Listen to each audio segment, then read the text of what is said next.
오늘은 만우절이다. 특별히 할 일도 없었던 터라 평소처럼 친구들과 내 방에 모여 맥주를 마시기 시작했다. 지루했던 우리는 하나의 게임을 떠올렸다. 거짓말을 하며 이야기를 나누는 것이었다. 그걸 다 같이 들으면서 술안주 삼아 즐기는 게 전부인 시시한 게임이었다. 첫 번째 이야기는 내가 시작했다. 이번 여름에 헌팅한 여자가 임신을 해서 아이의 아버지가 되었다고 이야기를 했다. 처음 알게 된 사실이지만 다짜고짜 거짓말을 해보라고 하면 보통은 거짓말을 하지 못한다.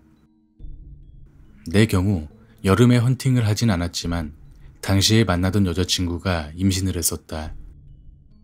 물론 지금의 나는 아이의 아버지가 아니다. 누가 어떤 거짓말을 하고 있는지 간파하기는 꽤 어려웠다.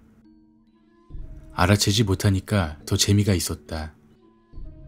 그렇게 순서대로 거짓말은 진행되었고 마지막 사람의 순서가 되었다. 그 녀석은 맥주를 홀짝대며 미안하다는 듯이 이렇게 말했다. 나는 너희처럼 능숙하게 거짓말은 못하지만 한 가지 만들어낸 이야기를 해줄게. 얼마 전 아침에 일어나 보니 아무것도 없는 하얀 방에 있었어. 어째서 그곳에 있는지 어떻게 거기에 오게 되었는지 전혀 기억이 나지 않았어. 그저 눈을 떠보니 그곳에 있을 뿐이었지. 한동안 멍하니 있으면서 상황을 파악하지 못하고 있는데 갑자기 천장 쪽에서 목소리가 들려왔어. 낡은 스피커에서 나온 것 같은 잡음이 섞인 이상한 소리였어. 이제부터 걷게 될 길은 인생의 길이며 인간의 업을 걷는 길이다. 선택과 고뇌, 결단만이 주어진다. 걷는 길은 많으나 결코 모순된 길을 걷지 않도록. 그때 처음으로 알게 됐어. 내 등 뒤에 문이 있었다는 것을 말이야. 그리고 그 옆에는 빨간 글씨로 이렇게 적혀 있었어. 나아가라. 3가지 선택지를 주겠다. 첫 번째, 오른쪽의 텔레비전을 부숴라. 두 번째, 왼쪽에 있는 사람을 죽여라. 세 번째, 네가 죽어라. 첫 번째를 선택하면 출구에 가까워진다. 너와 너의 왼쪽에 있는 사람은 해방되지만 TV 속에 있는 사람들은 전부 죽는다. 두 번째를 선택하면 출구에 가까워진다. 대신 왼쪽에 있는 사람의 길은 끝이 난다. 세 번째를 선택하면 왼쪽에 있는 사람은 해방된다. 축하한다. 너의 길은 끝난다. 엉망진창이었어. 어느 것을 선택해도 구제받을 길이 없었어. 참 바보 같은 이야기지. 하지만 그 상황을 바보 같다고 생각할 순 없었어. 오히려 나는 공포로 덜덜 떨고 있었지. 그 정도로 그곳의 분위기는 이상했고 어떤 말로도 설명할 수 없는 압박감이 있었어. 그리고 나는 생각했어. 어딘가에 있는 내가 알지 못하는 수많은 생명인지, 바로 옆에 있는 잘 알지 못하는 하나의 생명인지, 아니면 나인지. 나아가지 않으면 확실히 죽을 거야. 그것은 아마도 3번째 선택이 되는 걸 테니까. 싫었어. 아무것도 모른 채로 죽고 싶진 않았어. 하나의 생명인지 많은 생명인지 그런 건 비교할 필요도 없었어. 침낭 옆에는 큼지막한 손도끼가 있었지. 나는 조용히 손도끼를 집어들고 천천히 들어올린 후 움직이지 않는 애벌레 같은 침낭을 향해 손도끼를 내려줬어. 둔탁한 소리와 감각이 전해졌지. 하지만 문이 열리는 기척은 없었어. 나는 한 번 더 손도끼를 휘둘렀지. 얼굴이 보이지 않는 익명성이 죄책감을 마비시켰어. 한 번 더 손도끼를 들어올리는 순간 철컹하면서 문이 열렸어. 오른쪽에 있는 텔레비전 화면에서는 색이 없는 눈동자를 가진 아기가 휘둥그레진 눈으로 이쪽을 쳐다보고 있었어. 다음 방에 들어가니 오른쪽에는 여객선 모형이, 그리고 왼쪽에는 같은 모양의 침낭이 있었어. 그곳에는 이렇게 적혀 있었지. 세 가지 선택지를 주겠다. 첫 번째, 오른쪽에 있는 여객선을 부숴라. 두 번째, 왼쪽에 있는 침낭을 태워라. 세 번째, 네가 죽어라. 첫 번째를 선택하면 출구에 가까워진다. 너와 너의 왼쪽에 있는 사람은 해방되지만 대신 여객선의 생각들은 전부 죽는다. 두 번째를 선택하면 출구에 가까워진다.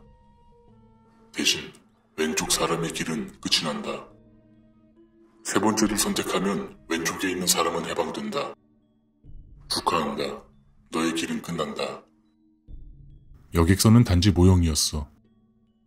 보통 상식적으로 생각한다면 이걸 부순다고 사람이 죽는다는 건 있을 수 없는 일일 거야. 하지만 그 순간 그 종이에 적힌 내용은 절대적으로 사실이라고 느꼈어. 이유는 없었어. 그냥 그렇게 생각했던 거야. 나는 침낭 옆에 있던 석유를 병이 텅 빌 때까지 뿌리고 준비되어 있던 성냥을 켜서 석유에 불을 붙였어. 침낭은 금세 불길에 휩싸였지. 나는 여객선 앞에 서서 모형을 멍하니 바라보며 문이 열리기를 기다렸어. 2분 정도 지났을까? 이미 시간 감각 같은 건 없었지만 사람의 죽는 시간이니까 아마도 2분쯤이었을 거야. 철컹 하는 소리와 함께 다음 문이 열렸어. 다음 방에 들어가니 이번에는 오른쪽에 지구본이, 왼쪽에는 또다시 침낭이 있었어. 그곳에는 이렇게 적혀 있었지. 세 가지 선택지를 주겠다. 첫 번째, 오른쪽에 있는 지구본을 부숴라. 두 번째, 왼쪽에 있는 침낭을 쏴라. 세 번째, 네가 죽어라. 첫 번째를 선택하면 출구에 가까워진다. 너와 너의 왼쪽에 있는 사람은 해방되지만 대신 지구 어딘가에 핵이 떨어진다. 두 번째를 선택하면 출구에 가까워진다. 대신 왼쪽에 있는 사람의 길은 끝이 난다. 세 번째를 선택하면 왼쪽 사람은 해방된다. 축하한다. 너의 길은 끝난다. 사고와 감정은 이제 완전히 마비되어 있었어. 나는 반쯤 기계적으로 침낭 옆에 있는 권총을 집어들고 격처를 당긴 뒤 곧바로 검지에 힘을 주었지. 건조한 소리가 울렸어. 리볼버식 권총은 6발로 금세 탄창이 비어버렸어. 처음 다뤄본 권총은 편의점에서 물건을 사는 것보다도 간단했었지. 문은 이미 열려 있었어. 몇 발째에 죽었는지는 알고 싶지도 않았어. 마지막 방은 아무것도 없는 방이었어. 여기야말로 출구일지도 모른다고 생각하니까 조금 안도감이 들었지. 드디어 나갈 수 있다고 생각했으니까. 다시 머리 위에서 목소리가 들려왔어. 마지막 질문. 3명의 인간, 그리고 그들을 제외한 전 세계의 인간, 그리고 너. 죽여야 한다면 무엇을 선택하겠는가? 나는 아무 생각도 하지 않은 채 조용히 지나온 길을 가리켰어. 그러자 다시 머리 위에서 목소리가 들려왔지. 축하한다. 너는 모순 없이 길을 선택할 수 있었다. 인생은 선택의 연속이며 익명의 행복 뒤에는 익명의 불행이 있고 익명의 생명을 위해 익명의 죽음이 있다. 하나의 생명은 지구보다 무겁지 않다. 너는 그것을 증명했다. 하지만 그것은 결코 생명의 무게를 부정하는 것이 아니다. 마지막으로 하나하나의 생명이 얼마나 무거운지 실감하게 될 것이다. 출구는 열렸다. 축하한다. 나는 멍하니 그 목소리를 들으며 안도감 같은 것과 망연자실함 같은 것을 느꼈어. 어쨌든 나는 마지막 문을 열었지. 빛이 쏟아지는 눈부신 방. 눈이 부신 채로 앞으로 나아가자 발끝에 무언가가 닿았어. 3개의 영정사진이었어. 아버지와 어머니, 그리고 동생의 영정사진이었어. 이걸로 내 이야기는 끝이야. 그의 이야기가 끝났을 때 우리는 침을 삼키는 것조차 힘들 정도로 긴장하고 있었다. 이 녀석이 하는 이야기는 대체 무엇일까? 말로 설명할 수 없는 압박감은 대체 무엇일까?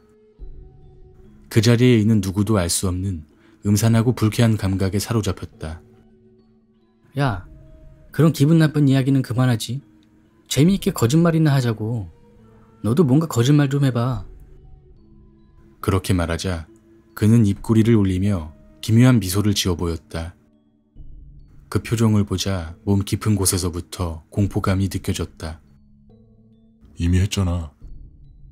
한 가지 만들어낸 이야기를 하겠다고.